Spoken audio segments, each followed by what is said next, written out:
வணக்கம் வணக்கம் நண்பர்களே, நான் உங்கள் அரேஸ் ராபி. இன்னைக்கு நம்ம பார்க்கக்கூடிய ஒரு மிகப்பெரிய விஷயம் என்னன்னா, இனிமே தான் ஆரம்பம். என்ன பிரச்சனை மேல பிரச்சனை. விஜய்க்கு காத்திருக்கும் மிகப்பெரிய பிரச்சனை என்னன்னா, பேர்லேயே பெரிய பிரச்சனைங்க. தமிழக அப்படின்னு வச்சிருக்காப்லையா. ஏற்கனவே நமக்கு ஒரு வாய்க்கா தகராறு இருக்கு. ஆர்.என். ரவி தமிழக தமிழ்நாடுன்னு சொல்ல மாட்டாராம். எவனோ ஒருத்தவனுக்கு தமிழ்நாடுன்னு சொன்னால் வைத்தறிச்சலாக இருக்குன்னு சொல்லிட்டு ஸ்டாலின் அவர்கள் மேடையிலேயே பங்கம் பண்ணாவில் வருங்க.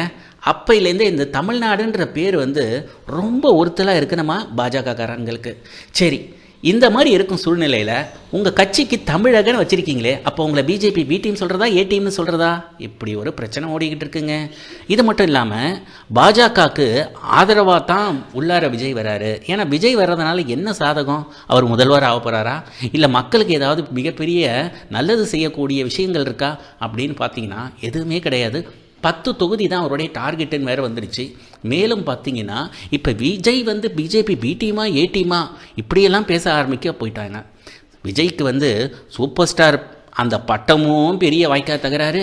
இப்போ அரசியலுக்கு வந்த பிறகு ஏகப்பட்ட பிரச்சனை ஓடிக்கிட்டு இருக்கு.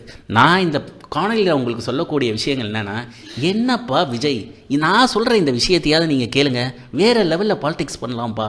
எஸ் மை டியர் ஃப்ரெண்ட்ஸ், ஏதோ விஜய் மீது ஒரு மிகப்பெரிய சின்ன பற்றுனே வச்சுக்கோங்களேன். இப்படி செஞ்சுருந்தா வேறு லெவலில் இருந்திருக்கும். நீங்களே யோசிச்சு பாருங்கள். இந்த காணொலி முழுக்க முழுக்க விஜய் ரசிகர்களுக்காக.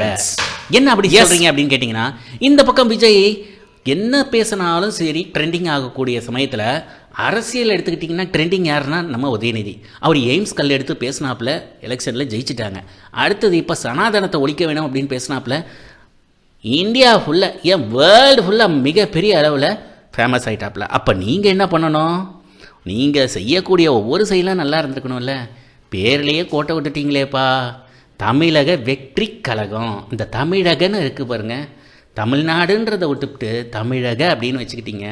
சரி, தமிழக வெற்றி கழகம்னு போடுது. அப்போ உங்களுடைய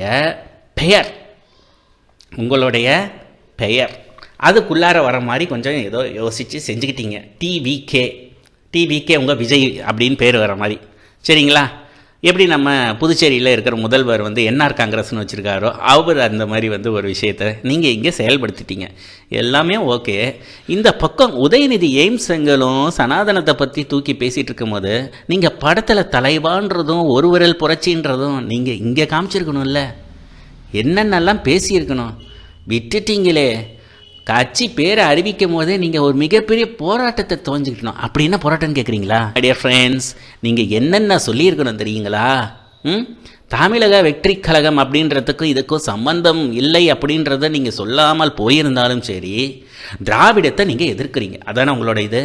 ஆனால் அவங்க கேட்பாங்க, திராவிட கட்சிகள் இல்லாமல் தமிழகம் முன்னேறவே இல்லை. ஏன் இன்றைக்கு ஜிடிபியை எடுத்துக்கிட்டால் இந்தியா ஃபுல்லாகவே பார்க்கும் பொழுது தமிழகம் ஒரு முதன்மையான இடத்துல இருக்குது. நிறைய விஷயங்கள் தமிழகம் தான் முதலிடத்தில் இருக்குது அப்படின்னு அவங்க பேசுவாங்க. அதுக்கு நீங்கள் முட்டு கொடுக்கணும். என்னையா முதல்ல இருக்குது? தமிழகம் என்ன பெரிய அளவில் முயன்று இந்த அளவுக்கு வளர்ச்சி அடைஞ்சிருக்கு அப்படின்னு கேட்கணும். என்னென்ன கேட்கணும்? மை டியர் ஃப்ரெண்ட்ஸ், நீங்கள் என்ன கேட்கணும்னா, எதுக்குயா புது ஏர்போர்ட்டு, எதுக்கு புது ஏர்போர்ட்டு நாங்கள் கேட்டோமா அப்படின்னு கேட்கணும். 8 வழிச்சாலை உங்களுக்கு ஒரு நியாயம், அதிமுகவுக்கு ஒரு நியாயம். அதிமுக இருந்தப்போ எதிர்ப்பீங்க, உங்களுடைய ஆட்சியில் அதை நீங்கள் செய்வீங்க. டாஸ்மாக் பிரச்சனை சொல்லவே தேவையில்லை. மேலும் பார்த்தீங்கன்னா இந்த உறவுரல் புரட்சி, ஒரு விரல் புரட்சி அப்படின்லாம் சொல்கிறீங்கல்ல நீங்கள், அதெல்லாம் நீங்கள் இங்கே காமிக்கணும்பா. எஸ், அட்லீஸ்ட்டு நான் என்ன சொல்வேன்னா 50% நீங்கள் நம்ம சீமான் மாதிரி பேசணும். 50% நம்ம அண்ணாமலை மாதிரி அக்ரெசிவ் பாலிட்டிக்ஸ். இல்லை நான் குட்டி ஸ்டோரி தான் சொல்லுவேன்னு சொன்னீங்கன்னா சீக்கிரமே எலெக்ஷன் வர்றதுக்கு முன்னாடியே 2026 நீங்கள் காணாமல் போயிடுவதில் நிச்சயம் உறுதி. அது மட்டும் இல்லாமல் உங்களுக்காக காத்திருக்கக்கூடிய அந்த சூப்பர் ஸ்டார் பதவியும் காணாமல் வேறு யாராவது ஆக்குப்பை பண்ணுறதுக்கு நிறைய சான்ஸ் இருக்குங்க. சரி, இப்போ விஜய் இதெல்லாம் கேட்கணும்னு சொல்கிறீங்களான்னு நீங்கள் கேட்டிங்கன்னா கண்டிப்பாங்க. இவருக்கு தான் ரசிகர்கள் இருக்கிறார்களே. கேளம்பாக்கத்தில் எதுக்கு எங்களுக்குன்னு கேட்கணும். 8 வழிச்சாலை யாருக்கு பயன்? நீங்கள் எதிர்கட்சியாக இருக்கும் போது ஒரு பேச்சு, ஆளுங்கட்சியாக இருக்கும் போது ஒரு பேச்சா? டாஸ்மாகனால எவ்வளோ பேர் செத்து ஒளியிறாங்க. நான் வந்தால் என்ன செய்வேன், நீ வந்தால் மாற்ற முடியாது, ஆனால் பேசுறது இப்படி தான் பேசணும். புரியுதுங்களா? இது நம்ம விஜய்க்கு கொடுக்கக்கூடிய. மேலும் பார்த்தீங்கன்னா நான் சொல்லக்கூடியது, விஜயோட புது படங்கள் வரும்போதெல்லாம் ஏதாவது ஒரு பிரச்சனை அவராக உருவாக்குறாரா இல்லை மற்றவங்க உருவாக்குறாங்களா இல்லையோ, இருந்தாலும் ஜெயலலிதா அம்மா வச்சு செஞ்சாங்க, அது ஒத்துக்க முடியும். ஆனால் இப்போ இருக்கக்கூடிய சமயத்தில் ஸ்டாலின் அவர்கள் வந்ததுலேருந்து உங்களுக்கு ஏதாவது பிரச்சனை கொடுத்தாரான்னு கேட்டிங்கன்னா இல்லை. ரஜினிக்கெல்லாம் அப்பையிலேருந்தே பிரச்சனைப்பா. பில்லா படத்தில் ஜெயலலிதா நடிக்க வேண்டியது, அதையும் நடிக்கூடாதுன்னு சொல்லிட்டாப்புல. ரங்கா படத்தில் அந்த கேஆர் விஜய கேரக்டருக்கு ஜெயலலிதா போட்டிருந்தாங்க. அதே சமயத்தில் நம்ம எம்ஜிஆர் போயிட்டுருக்கும் போது பார்த்துருக்காப்புல ஒரு கட் அவுட், அதில் பார்த்தீங்கன்னா ரஜினி ஒரு கையில் வந்து மது பாட்டிலும் இன்னொரு கையில் சிகரெட்டும் வச்சுருக்காரு. அதை பார்த்து கோவத்தில் போயிட்டு மேடையில் பேசியிருக்காரு. இன்றைய காலகட்டத்தில் இருக்கக்கூடிய நடிகர்கள், அதுவும் குறிப்பாக சொல்லணும்னா கதாநாயகர்கள், அடுத்த தலைமுறையிலே கெடுக்கிறார்கள், அவங்களுக்குள்ளாக இருக்கக்கூடிய கெட்ட பழக்க வழக்கத்தை திணிக்கிறார்கள் அப்படிலாம் பேசினோடனே அந்த மீட்டிங் முடிஞ்சு, அதாவது அந்த ஃபங்க்ஷன் முடிஞ்சு திரும்ப வரும்போது அந்த கட் அவுட் அங்கேருந்து தூக்கி போட்டாங்க. அந்த அளவுக்கு எம்ஜிஆர்லாம் வச்சு செஞ்சுருக்காப்புல. இப்போ நீங்கள் இந்த 2 வருஷத்துக்குள்ளார எதுவுமே பேசாமல் அமைதியாக இருந்தீங்கன்னா உங்களை வேறு லெவலில் பங்கம் பண்ணுவாங்க. அதுக்கு முன்னாடி நீங்கள் முந்திக்கணும்னு சொல்கிறேன். இதுதான் இப்போ விஜய் ஃபேன்ஸ் வந்து இதை புரிஞ்சுக்கணும். இப்போ நான் என்ன சொல்கிறேன் அப்படின்றது புரியுதுங்களா? ஸோ இந்த 2 வருஷம் வேறு லெவலில் எஸ். அடுத்தது பார்த்தீங்கன்னா விஜய் வர்சஸ் உதயநிதினு இப்போ இருக்கக்கூடிய பிரச்சனையில் நம்ம உதயநிதி பிரிக்கை பற்றி பேசுகிறார். அதாவது எய்ம்ஸோட ஒரு கல்லை எடுத்து பேசினார், ஒரு முட்டையை எடுத்து நீட்டை பற்றி பேசினாப்புல. இப்போ நீங்கள் என்ன பண்ணோம், கேன்சல் நீட்டு பேன் நீட்டுலாம் நீங்கள் பேசுகிறீங்களேப்பா. உங்களுக்கு இருக்கக்கூடிய அந்த மாணவர்களுடைய பலம் இருக்குது பாருங்கள், அதை வச்சு நீங்கள் என்ன பண்ணணும் விஜய்? சனாதனத்தை பற்றி பேச வேணாம், ஆனால் நீட்டை பற்றி பேசணும்ல. கிட்டத்தட்ட ஒரு 10 மணி நேரம் நின்றுருக்கீங்க, நின்று எல்லாருக்கும் எல்லாம் செஞ்சுருக்கீங்க. கால் கடுக்க எவன் செய்வான்? ஒன்றும் இல்லை, இந்த அளவுக்குலாம் கஷ்டப்பட தேவையில்ல. நம்ம சீமாஞ்சி மாதிரியும் அண்ணாமலை மாதிரியும் பேச கொஞ்சமாவது கற்றுக்குவாங்க. Aggressive politics plus buildup politics, இந்த பாலிடிக்ஸை பண்ணிங்கன்னா வேறு லெவலில் இருக்கும், நீங்கள் சஸ்டெயின் ஆகலாம். அதாவது இப்போ இல்லை என்றாலும் அடுத்து வரும் காலகட்டத்தில் நமது விஜயகாந்த் மாதிரியே ஒரு எதிர்க்கட்சியாக ஆகி அதுக்கப்புறம் ஒரு ஆளுங்கட்சியாக வருவதற்கு வாய்ப்பு உண்டு. இல்லைன்னா பாஜகவுக்கு நீங்கள் ஒரு எடுபடியாக தான் இருக்கணும். ஸோ நீங்கள் இவ்வளோ கஷ்டப்பட்டதெல்லாம் பாராட்டத்தக்கது, இவ்வளோ காசு செலவு பண்ணதெல்லாம் ஓகே. ஆனால் இருந்தாலும் என்ன இதனால் பயன்? வெற்றி அதுதானே முக்கியம். கப்பு முக்கியம் பிகிலு, நீங்கள் சொல்கிற டைலாக் தான், கப்பு முக்கியம் பிகிலு. சரிங்க விஜய், நீங்கள் எல்லா விஷயத்தையும் திடுபட்டுலாம் எடுக்கலை, ரொம்ப நிதானமாக எடுத்திருக்கீங்க, ரொம்ப பிரமாதமாக இதை எக்ஸிக்யூட் பண்ணியிருக்கீங்க. சாதாரண விஷயம் இல்லை, ஒரு 500 கோடி சம்பாதிக்கக்கூடிய அந்த ஒரு மிகப்பெரிய பீக்காக இருக்கக்கூடிய சமயத்தில் அது வேண்டாம், எனக்கு மக்களுடைய சேவை தான் முக்கியம் அப்படின்னு சொல்லிட்டு மக்களுக்காக அதெல்லாம் உதறி தள்ளிட்டு வந்திருக்கீங்களே, அந்த ஒரு விஷயத்துக்காகவே உங்களை பாராட்டணுங்க. வேறு எதுவுமே கிடையாது, இதை வேறு எவனும் செய்யவும் மாட்டானுங்க. ஆனால் உங்களுக்கு பதவி ஆசை தலைக்கு மேலே ஏறிடுச்சுன்னு சொல்கிறாங்க, அதுவும் இருக்கும், அது எல்லாருக்கும் இருக்க வேண்டியது தான். இப்போ ஏன்னா உங்களுக்கு புகழ் வந்துடுச்சு, பணம் வந்துடுச்சு, இப்போ பதவி ஆசை தலைக்கு மேலே இருக்குது. அதனால தான் அப்பா அம்மா பேச்சை கூட நம்ப மாட்டீங்க, அப்பா அம்மாவையும் மதிக்க மாட்டீங்க. ஒய்ஃபு கூட பிரச்சனை, பையன் கூட பிரச்சனை, எல்லார் கூடயும் பிரச்சனை. எப்படி நீங்கள் மக்களுக்காக வருவீங்க, நாட்டை எப்படி திருத்துவீங்க? வீட்டை திருத்துங்கன்னுலாம் பேசுவாங்க. இப்போ இதை என்ன செய்ய போகிறீங்க யோசிச்சு பாருங்க. இதை விடுங்க, அடுத்து எங்கே வருவாங்கன்னா விஜயகாந்த் உதயநிதி சேப்பாக்கத்தில் ஜெயிச்சாப்புல இல்லையோ உடனே போய் காலில் விழுந்து ஆசீர்வாதம் வாங்கிட்டாப்புல நம்ம விஜயகாந்த் கிட்ட.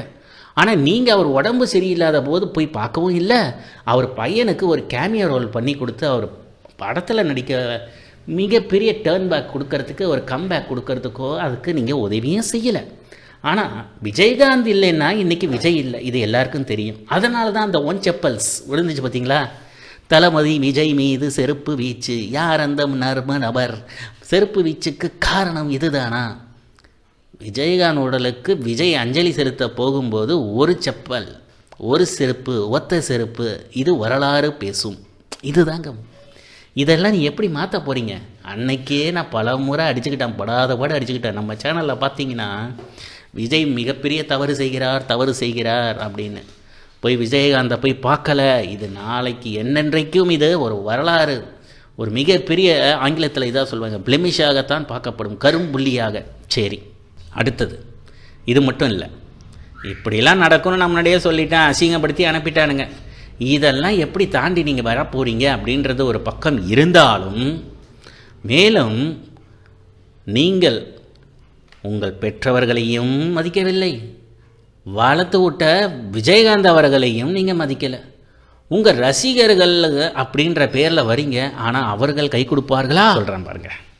இப்போ என்ன சொல்கிறாங்கன்னா பிஜேபி, தம்பி உங்கள் ரசிகர்கள்லாம் வந்து ரைட், ஓகே, 10 தொகுதியில் நில்லு, ஓட்டை பிரிக்கிறதா உனக்கு கொடுக்குற அசைன்மெண்ட், உனக்கு ஹோம்ஒர்க், அதை நீ பர்ஃபெக்டாக செஞ்சிட்டின்னா போதும். இதுதான் இப்போ பிஜேபியோட ஏ டீமாக இருக்கக்கூடிய விஜய் செய்யக்கூடிய ஒரு மிகப்பெரிய விஷயமாக இருக்குது. ஸோ 10 தொகுதியில் நிற்கக்கூடிய விஜய் நம்ம பிஜேபிக்கு ஆதரவாக பல விஷயங்கள் செய்கிறாருன்றது அவருடைய பெயர்லேருந்தே தெரியுது. தமிழக அப்படின்னு போடுறாப்புல பாரு. ஏண்டா இவ்வளோ நாளாக தமிழ்நாடுன்னு நெஞ்ச நிமித்திட்டு பேசிகிட்டு இருக்கிற நாங்கள், உன்னுடைய பெயரில் தமிழக, அதுலேயும் பேரை பற்றினா ஸ்பெல்லிங் எரரு, தமிழக வெற்றி கழகம் இக்கு போடணும், அந்த இக்கை விட்டுட்டேன். சரி ரைட், ஓகே, உனக்கு படிப்பையாகவே ஏறாதுன்னு நீயே சொல்லியிருக்க. இப்படிலாம் பேசுவாங்க. நான் வந்து விஜயை தப்பாக சொல்லைங்க, இப்படியெல்லாம் பேசுவாங்க. இதுலேருந்து இவர் மீண்டு வர முடியுமா அப்படின்னு கேட்டிங்கன்னா முடியாது தான். இருந்தாலும் நம்ம விஜய் என்ன நினைக்கிறாப்புலனா, நானும் ஒரு எம்ஜிஆர் மாதிரி, நானும் ஒரு என்டி ராமாராவ் மாதிரி அப்படின்னு நினைக்கிறாப்புல. என்டி ராமாராவ் எதையே என்ன ஆச்சுன்னு தெரியும்ல, ஒரு மிகப்பெரிய அளவில் ஒரு ஃபேம் இல்லாத, ஒரு செலிப்ரிட்டியாக இருக்காத ஒரு சாதாரண மனுஷன் கூட சொல்ல முடியாது. என்டி ராமாராவ் கூட இருந்த மருமகன் நம்ம சந்திரபாபு நாயுடு உடைச்சிட்டு வெளில வந்தாப்புல, தான் பக்கம் வருவாங்கன்னு போய் நிற்கிறாப்புல என்டி ராமாராவ் செருப்படுத்தி அடித்தாங்க அவருடைய ஆதரவாளர்கள். இந்த பக்கம் பார்த்திங்கன்னா நம்ம பவன் கல்யாண் பண்ண அலும்பெல்லாம் கொஞ்சம் நெஞ்சம் கிடையாது. கார் மேலே ஏறி உட்காந்து பில்டப்பு, ஓவர் பில்டப், டெப்பாசிட்டு போச்சு. Rajini great escape. ரஜினியை என்றைக்கு நம்ம பாராட்டணும்பா, ரஜினிகிட்டேருந்து சில விஷயங்கள் கற்றுக்கணும். இப்போ என்னன்னா, ரஜினி பக்கமும் வாய்க்க தகராறு விஜய்க்கு, அந்த பக்கம் கமல் பக்கமும் ஏற்கனவே வாய்க்க தகராறு, இந்த பக்கம் பார்த்தீங்கன்னா விஜயகாந்த் கிட்ட செருப்படி. இப்படி 3ஆவது பக்கமும் அடியோ அடி. 4ஆவது பக்கம் திரும்பினா திமுக அதிமுகன்னு எல்லாம் ஒன்று சேர்ந்து பங்கம் பண்ண போகிறாங்கன்றது உறுதி. இப்போ இவர் இதனால் மக்கள் சேவை அப்படின்றத மாணவர்களை வச்சு என்ன பண்ணணும், நான் சொன்னது தாங்க. நீட்டுக்கு எதிராக பேசணும், டாஸ்மாக் எதிராக பேசணும். கேளம்பாக்கம் எனக்கு தேவையாயா, இந்த பஸ் ஸ்டாண்டுனால எவ்வளோ பிரச்சனை, அதை பற்றி பேசணும். நீட் இஷ்யூவை பற்றி பேசணும். எதெல்லாம் பிரச்சனையோ அந்த பிரச்சனைக்கெல்லாம் பேசணும்.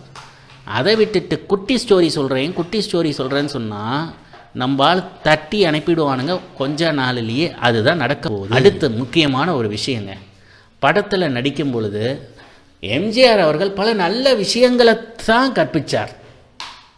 அவர் எந்த ஒரு படத்துலையும் வந்து புகைப்பிடிப்பதோ மது அருந்ததோ எதுவுமே கிடையாது.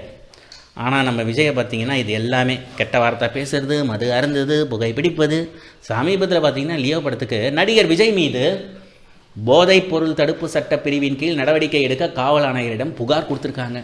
ஸோ இதுதான் விஜய் அவர்களுடைய நிலைமை. இதெல்லாம் தாண்டி என்ன செய்வார் அப்படின்னு கேட்டிங்கன்னா அது கடவுளுக்கு தான் மிச்சம்.